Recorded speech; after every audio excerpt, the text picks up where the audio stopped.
অনেক দিন থেকে স্যান্ডউইচ খাওয়ার জন্য খুব ইচ্ছা হচ্ছিল, তো ভাবলাম বম্বে কাটিং চায়ের আউটলেটে যাওয়াই যাক। এর আগেও আমি সেখানে বহুবার গেছি, কিন্তু আজকের জন্য নতুন হলো। আজকে আমি এই ব্লগটা তোমাদের সাথে শেয়ার করব।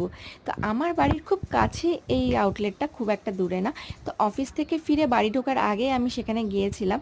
তো গিয়ে আমি প্রথমে এলাইচি চায় অর্ডার দিলাম, যেটা নিল শুধু 10 টাকা। এটা হচ্ছে কাটিং চায়, আর যদি তোমরা ফুল চায় নিতে চাও তাহলে কিন্তু 20 রুপিস।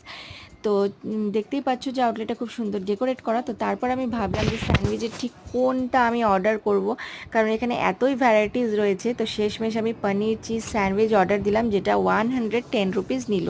আর স্যান্ডউইচটা আমি প্যাকিং করে বাড়িতে নিয়ে যাব। তো তোমরা যে যেখানে থাকো সেখানকার বম্বে কাটিং চায়ের আউটলেট অবশ্যই ভিজিট করো। যদি না গিয়ে থাকো, আমার এই ব্লগটা দেখার পরে অবশ্যই ভিজিট করো। কারণ 4-5 কিলোমিটারের মধ্যে একটা আউটলেট তো এখন যে কোনো জায়গায় পাওয়া যায়। অন্তত আমার শহর শিলিগুড়িতে তো আমি 4-5 কিলোমিটারের মধ্যে একটা আউটলেট আমি পেয়েই যাই। সত্যি বলছি, এখানে গিয়ে তো প্রথমে তোমরা চাটাকে টেস্ট অবশ্যই করবে। যে কোনো অনেক ভ্যারাইটিস রয়েছে চায়েরও, টেস্ট করবে, খুব টেস্টি। আর যে কোনো খাবার বলো, ভীষণ ভীষণ টেস্টি। আমার তো খুব ভালো লেগেছে। তো যাই হোক, আমি এখন আমার পার্সেল নিয়ে চলে যাব বাড়ি।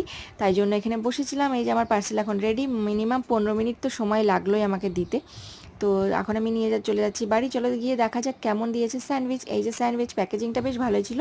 তবে আমার ক্যারি ব্যাগটা ভালো লাগেনি। একটা ভালো ক্যারি ব্যাগ দিতে পারতো, কারণ একটা নর্মাল প্লাস্টিকের ক্যারি ব্যাগ দিয়েছিল। তো এই হচ্ছে ভেতরের এটা, কিন্তু খুব বলছি খুবই টেস্টি ছিল খেতে, ভীষণ অসম।